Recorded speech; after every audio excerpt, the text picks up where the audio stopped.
નમસ્કાર મારા વહાલા વિદ્યાર્થી મિત્રો, મારું નામ છે જયેશ રાઠવા અને તમે જોઈ રહ્યા છો નચિકેત સ્ટડી યુટ્યુબ ચેનલ. આપણે શીખી રહ્યા છે ચેપ્ટર નંબર 10 વર્તુળ, અને વર્તુળની અંદર આપણો મિત્રો આ છેલ્લો વિડીયો છે આ ચેપ્ટરનો, અને આ વિડીયોથી આપણે આ ચેપ્ટરને પૂરું કરી નાખીશું. હવે માત્ર ને માત્ર હેતુલક્ષી પ્રશ્નમાં વ્યાખ્યા જ બાકી રહી છે. આ વ્યાખ્યા પૂરી થાય એટલે આપણે જંગ જીત્યા. બરાબર, આખું ચેપ્ટર આપણે પૂરું કર્યું ગણાય. ચાલો શરૂઆત કરીએ. ખાલી મિત્રો 5 વ્યાખ્યા છે, 2 કે 3 મિનિટ લાગશે. વિડીયો પૂરેપૂરો જોજો, તમને ખૂબ મજા આવશે. અને વ્યાખ્યા પણ એક્ઝામમાં ખાસ પૂછાય છે, એટલા માટે ખાસ મિત્રો એક્ઝામ માટે તમારે આ બધી વ્યાખ્યા મોઢે કરવી જ પડશે. ચાલો શરૂઆત કરી દઈએ છીએ આપણે. વર્તુળની સૌથી પહેલા તો ચલો જીવા. વર્તુળની જીવા કોને કહેવામાં આવે? તો જોજો મિત્રો, આ વર્તુળ છે તો વર્તુળના કોઈ પણ 2 બિંદુને આપણે જોડી દઈએ, કોઈ પણ 2 બિંદુને જોડી દઈએ તો આ જે ભાગ મળે છે એને કહેવામાં આવે જીવા. એકદમ સિમ્પલ છે. વર્તુળ પરના કોઈ 2 બિંદુઓને જોડતા રેખાખંડ જે બને છે એને વર્તુળની જીવા કહેવામાં આવે છે. જેને વર્તુળની શું કહેવામાં આવે છે ભાઈ? જીવા કહેવામાં આવે છે. પતી ગયું, આટલું જ છે, બીજું કંઈ નહીં. આગળ, વર્તુળની છેદિકા કોને કહેવામાં આવે?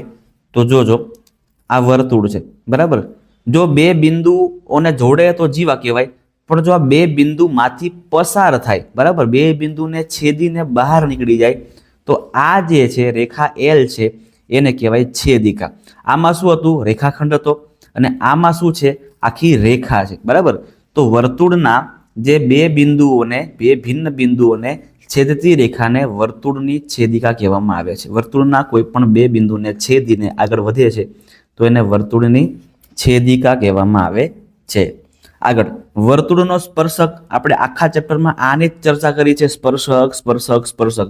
તો મિત્રો, વર્તુળને માત્ર કોઈ એક જ બિંદુએ ટચ કરીને આવી રીતે આગળ રેખા નીકળતી હોય, બરાબર છે. કોઈ પણ મિત્રો એક જ બિંદુને ટચ કરીને આવી રીતે રેખા નીકળતી હોય, આપણે શેર થોડું કરી દઈએ.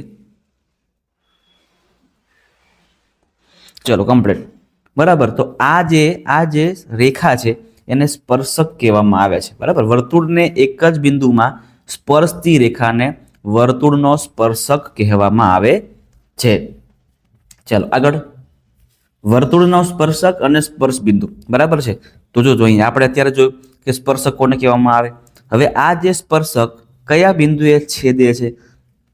તો કે વર્તુળનો જે સ્પર્શક છે એ જે બિંદુએ છેદે, જે સામાન્ય બિંદુ છે, તો એ સામાન્ય બિંદુ, આ જે બિંદુ છે એને સ્પર્શક કહેવામાં આવે. આને શું કહેવામાં આવે? સ્પર્શક બિંદુ કહેવામાં આવે. અને આખી જે લાઈન છે એને સ્પર્શક કહેવામાં આવે, બરાબર છે.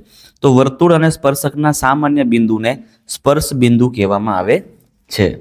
અને આપણી છેલ્લી વ્યાખ્યા, ત્રિકોણનું અંતઃવૃત્ત અને અંતઃત્રિજ્યા. તો ત્રિકોણની 3 બાજુઓને સ્પર્શતા વર્તુળને ત્રિકોણનું અંતઃવૃત્ત, વૃત્ત એટલે વર્તુળ, બરાબર છે. આવી રીતે કાટકોણ ત્રિકોણ છે, અને કાટકોણ ત્રિકોણની અંદર આવી રીતે કંઈક વર્તુળ આપણે બનાવી દઈએ છીએ. તો વર્તુળ એ બધી દિવાલોને અડે છે, બરાબર. જોજો અહીંયા, વર્તુળ બધી દિવાલોને અડશે, બરાબર છે. તો આ વર્તુળની અંદર આવેલા વર્તુળને ત્રિકોણનું અંતઃવૃત્ત કહેવામાં આવે છે. ત્રિકોણની અંદર આવેલા વર્તુળને, બરાબર, જે 3 બાજુએ સ્પર્શે છે જેને ત્રિકોણનું અંતઃવૃત્ત કહેવાય. અને એની જે ત્રિજ્યા બને છે એ ત્રિજ્યાને ત્રિકોણની, બરાબર છે, ત્રિજ્યા કહેવામાં આવે છે. અને અંતઃ ત્રિજ્યા આપણે કહી શકીએ છીએ. સૂત્ર પણ છે આનું કે R = A + B - C ના છેદમાં 2. આને A કહેવાય, આને B કહેવાય, છેલ્લું જે હોય એને C કહેવામાં આવે. આ બધું આપણે મિત્રો ચર્ચા કરી ચૂક્યા છે, કોઈ નવી વાત છે નહીં. જે કાંઈક ભૂલી ગયા છે એમના માટે આપણે યાદ કરાવી રહ્યા છે. ડન. તો ચલો, આ વ્યાખ્યાની સાથે આપણે અહીંયા ચેપ્ટરને સાહેબ અહીંયા પૂરું કરી રહ્યા છે.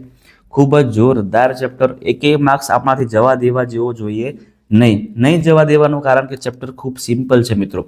આના તમામ દાખલાની એક જ રીત છે, બરાબર. તમને કોઈ પણ 2 બાજુ આપેલી હોય અને તમારે ત્રીજી બાજુ મેળવવાની છે.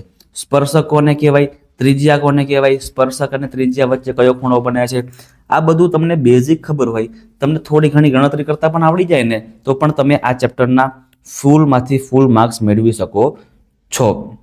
ક્લિયર છે મિત્રો? તો આની ફરીથી જોરદાર પ્રેક્ટિસ કરજો એસાઇનમેન્ટની અંદર, પ્રેક્ટિસ વર્કની અંદર અને બીજી કોઈ પણ જગ્યાએથી તમને આના દાખલા જોવા મળે તો એ દાખલાને ખાસ મિત્રો સોલ્વ પણ કરજો.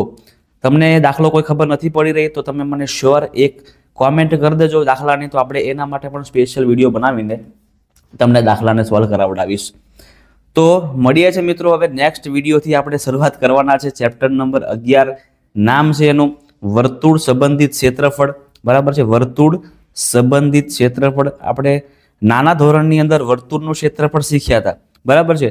હવે વર્તુળના પણ અંદરના ભાગલા પડતા હોય તો વર્તુળની અંદરના ભાગલાનું ક્ષેત્રફળ કેવી રીતે આપણે શોધી શકીએ એ આપણે ચેપ્ટર નંબર 11 ની અંદર મિત્રો મસ્ત રીતે શીખવાના છે. 2-3 સૂત્રો આપણે મોઢે કરી નાખશું એટલે બધું કામ આપણું પૂરું થઈ જશે. તો તમને મિત્રો વિડીયો ગમ્યો હશે, 100% ગમ્યો હશે તો વિડીયોને લાઇક કરી દેજો. તમારા મિત્રો સુધી આ વિડીયોને અચૂકથી શેર પણ કરજો.